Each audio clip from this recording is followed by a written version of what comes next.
소개 감사드립니다. 하여튼 임상은 제가 여기 지금 4명의 연자 중에 유일하게 척추를 하는 의사인 것 같습니다. 근데 이제 또 제목은 가장 신경외과와 좀 동떨어진 제목인데요.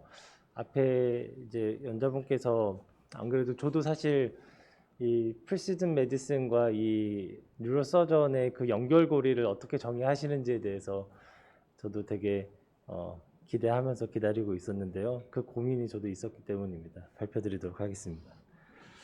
일단은 그렇게 생각합니다. 저희 기초과학발전위원회 굉장히 저희 우리나라의 의사들이 무언가를 만들어내고 그게 환자들에게 닿게 만들고 전 세계 환자들에게 닿게 만드는 데 있어서 가장 중요한 일이 아닌가 생각이 됩니다. 이런 트랜슬레이셔널 리서치는 다들 아시다시피 굉장히 골이 깊습니다. 이 밸류 오브 데스를 메꾸는 게 결국엔 그 다리 역할을 해주는 게 아마 임상 의사의 또 다른 역할이라고 대부분 이해는 하나 그게 실제로 쉽지는 않습니다. 그래서 저는 제가 하고 있는 이 영역에서 기초적인 것들을 제가 백그라운드를 열심히 많이 지식을 쌓고 실험을 하고 하다 보면 내가 요 다리가 될 수 있지 않을까라는 기대를 가지고 사실은 연구를 시작을 했었고요. 그러다 보니까 굉장히 그냥 전통적인 바이올로지 또 제가 하고 있는 척추 분야에서 굉장히 열심히 그냥 이런저런 연구들을 진행을 했는데 15년도에 이제 프리시즌 메디슨 이니셔티브가 나오면서 지금 내가 하고 있는 게 과연 미래에도 쓰일 의학들인가 지식들을 만들고 있는 건가 환자한테 닿는 그런 연구가 될 것인가라는 이제 고민을 많이 하기 시작을 했습니다. 그래서 무엇이 내가 미래에 만드는 게 가치가 있는 일이 될까에 대한 고민을 하면서 열심히 찾다가 이 크리스퍼라는 거를 알게 됐고요. 2020년도에 노벨 화학상이 나오면서 지금은 저희한테도 좀 퍼밀리어하지만 15년도 고민하던 시점에는 이제 과학계에서는 굉장한 이슈였지만 의사들한테까지는 아직은 잘 알려지지 않은 상태였습니다. 그렇게 고민하던 끝에 마침 이제 이 분야의 대가 중 한 분이 한국에 계셔서 그래서 2016년도부터 17년까지 서울대에 가서 이 크리스퍼 분야를 그 PhD들과 함께 같이 연구를 진행을 하게 됐습니다. 그러면서 거기 있는 분들이랑 시작부터 클리니컬 언맷 니즈를 제가 가지고 있는 것들과 그리고 이거를 과학으로 어떻게 풀어갈 건지에 대해서 다 같이 고민을 하면서 시간을 많이 함께 보내게 됐고요. 그러다가 이제 하나로 모이게 된 게 이 리퀴드 바이옵시입니다. 다들 아시지만 이 리퀴드 바이옵시는 늘 뭐 이렇게 서베이 해보면 미래에서 굉장히 중요한 우리 미래의 어떤 그 기술로서 각광을 받지만 지금까지의 허들은 리퀴드 바이옵시가 아직까지는 디텍션 레이트가 높지 않습니다. 그러니까 조직이야 소마틱 뮤테이션이 워낙 뭐 당연히 암이 소마틱 뮤테이션이 되어 있는 거니까 그걸 NGS로 시퀀싱 하는 게 뭐 전혀 문제는 안 되는데 리퀴드에 쏟아져 나오는 그 셀프리 DNA 그 메저리티는 노멀 셀에서 나온 겁니다. 그러니까 서큘레이팅 튜머 DNA는 사실은 양이 굉장히 적습니다. 한 3, 4기쯤에 되면 좀 어느 정도 양이 되기 때문에 디텍션을 하는데 1기나 2기에서는 디텍션 레이트가 굉장히 떨어집니다. 그러다 보니까 NGS 뎁스를 굉장히 크게 해야 되기 때문에 거기에 따른 비용도 만만치가 않고요.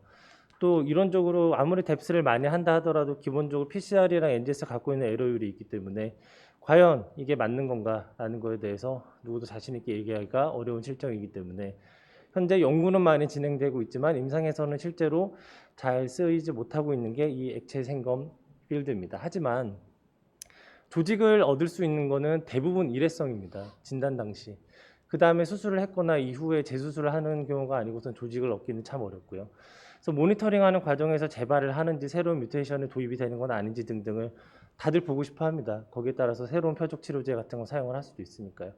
혹은 그 이전에 조기 진단 아직도 저희가 PSA, 뭐 CEA, CA99와 같이 센시티비와 스페시피티가 꽤 떨어지는 걸 알고 있지만 일단은 환자 피해서 볼 수 있고 비용이 저렴하기 때문에 아직까지 보고 있는 그런 단백질 위주의 선별 검사들 거기에 더해서 이제 셀프 DNA에서 ctDNA 디텍션 레이트가 굉장히 올라간다면 피검사로 선별 검사할 수 있는 부분들이 조금 더 익스펜션이 되지 않을까라는 클리니컬 언맷 니즈에 대해서 생각을 하게 됐고 그런 그 기술적인 허들 때문에 못 들어오고 있는 것들 크리스퍼로 좀 풀어낼 수 있지 않을까라는 생각에 다양한 실험들을 진행을 하다가 결국에 어느 정도 된다는 가능성을 보고 공동 창업을 하게 됐습니다.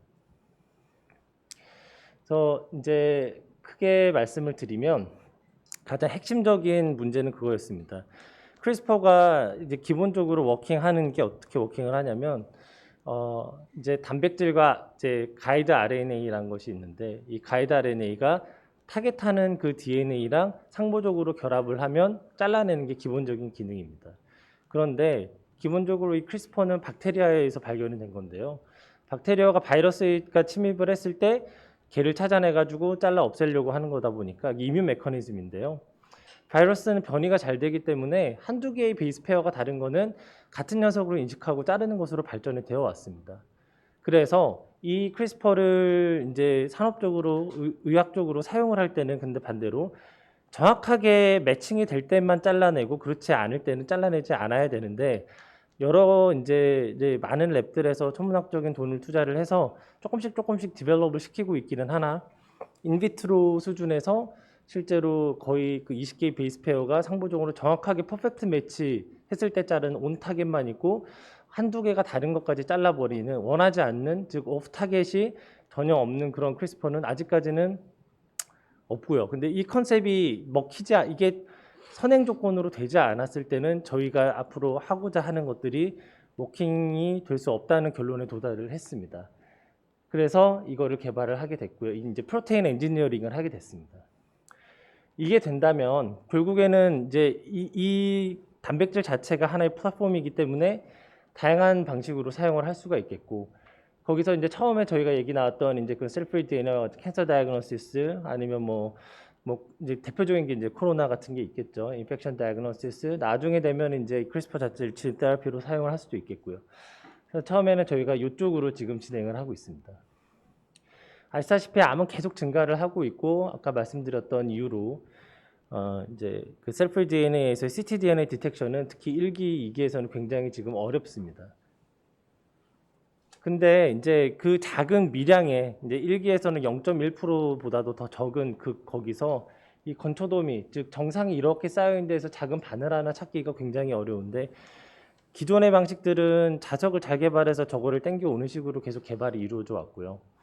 저희는 반대로 정상을 다 건초를 다 태워버려 가지고 젤을 만들어 버리고 얘는 상대적으로 인리치먼트가 되는 방식을 그런 프루프 오브 컨셉을 시도를 해봤습니다. 그래서 디벨로핑한 그거를 결국에는 통해서 계속 그 단백질을 디벨로핑을 해서 결국에는 0.001%를 돌연 변이를 섞어 놓은 거에서도 컷오프 밸류를 1%로 잡았을 때 디텍션이 되는 것을 확인을 했습니다.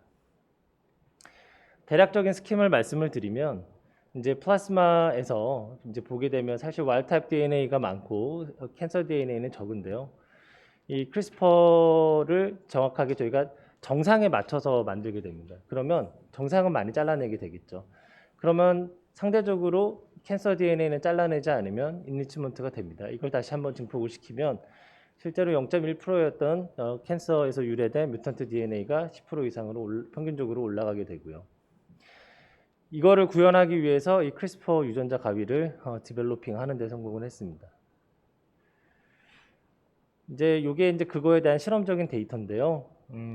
여기 보시면 빨간색이 잘린 거고 흰색이 안 잘린 거라고 보시면 되는데 이게 온탁의 퍼펙트 매치고 하나씩 일부러 다르게 바꿔본 겁니다. 그랬을 때 와일드 타입 자연계에 존재하는 것은 애지간해 가지고는 다 자르고 그다음에 이게 대표적으로 이제 다 이제 탑저널에 실린 네이처에 실린 우리가 인리치먼트 그 굉장히 스페시피티를 높였어라고 이제 알려져 있는 것들도 셀 조건에서는 많이 줄었지만 인비트로 조건에서는 와일드 타입보다는 줄지만 역시 많이 잘리는 것을 볼 수 있었고요.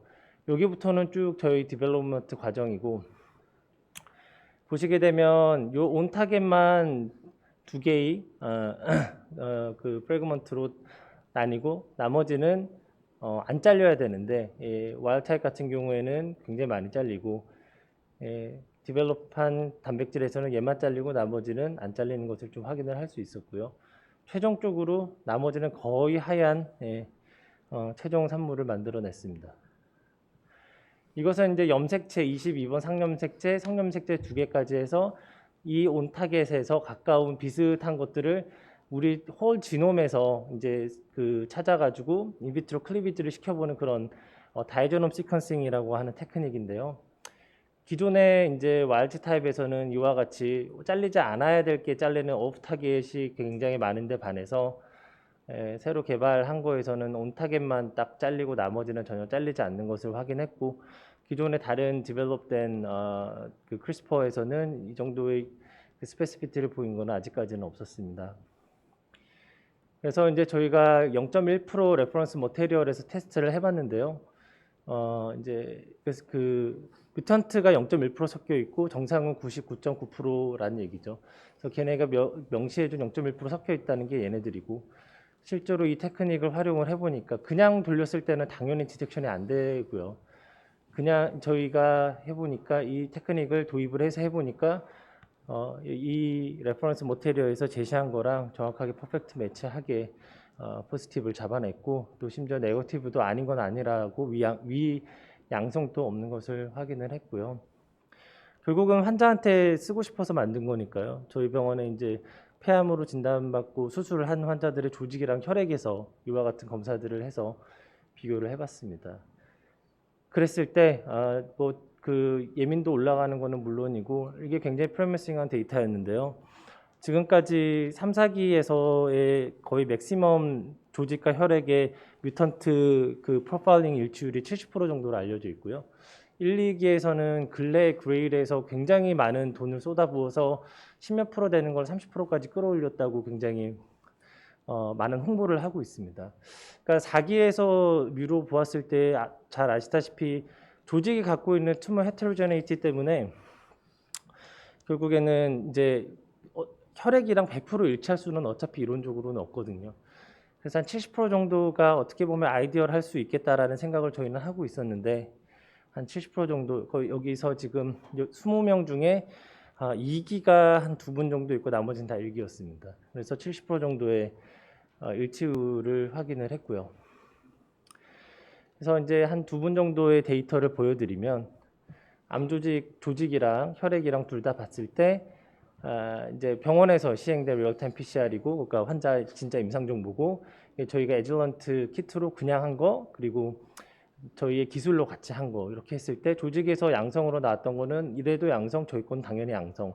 근데 혈액에서도 저희가 이것을 그냥 방식으로는 잡아내지 못한 거를 잡아냈고, 그뿐만 아니고 그 외에도 몇 가지를 더 잡아내게 됐습니다. 그리고 조직과 일치율이 상당히 높고요. 이 환자의 경우에는 그러면 그냥 봤을 때는 잡아내지 못했던 거를 이 키트를 써서는 둘 다 캔서 티슈랑 플라스마에서 다 잡아냈거든요.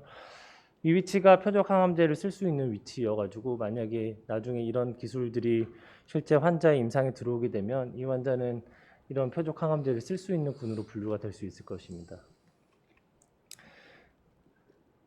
그래서 이거에 대한 이제 방법 특허는 이미 받았고, 일본도 받았고, 다른 나라에서도 다 출원이 되어 있는 상태고, 지금 좀 자세한 데이터를 실지 못한 게 저도 이제 출원을 곧 앞두고 있고, 논문 작업도 지금 출원 이후에 되어야 해가지고요. 그런 상황입니다. 그래서 결론적으로 저는 제가 이제 내가 열심히 뭔가를 해서 다리가 되어야 된다라는 생각을 했었는데, 지금 와서 보니까 뭔가 정말 마음에 잘 맞고 서로가 서로를 리스펙해주고 그 전문 분야에 대해서 인정을 해줄 수 있는 사람들끼리 좋은 팀 빌딩이 되어야 되겠구나. 내가 아무리 공부를 열심히 해도 이미 그 길을 걸어가고 있는 그 분야에 있는 그 사람들만큼 알기는 어렵고, 내가 아무리 바이올로지를 그러니까 혼자서 열심히 파도 나 혼자서는 탑저널에 쓸 수도 없고, 그 다음에 이게 진짜 환자한테 닿을 수 있는 그 무언가를 만들기는 굉장히 어렵겠다. 그래서 좋은 팀을 잘 만들고, 또 그런 같은 공동체가 되고, 하나의 목표를 잘 같이 처음부터 설정을 해서 같이 이 다리를 쌓아가는 게 결국에는 맞지 않나라는 생각을 하게 됩니다.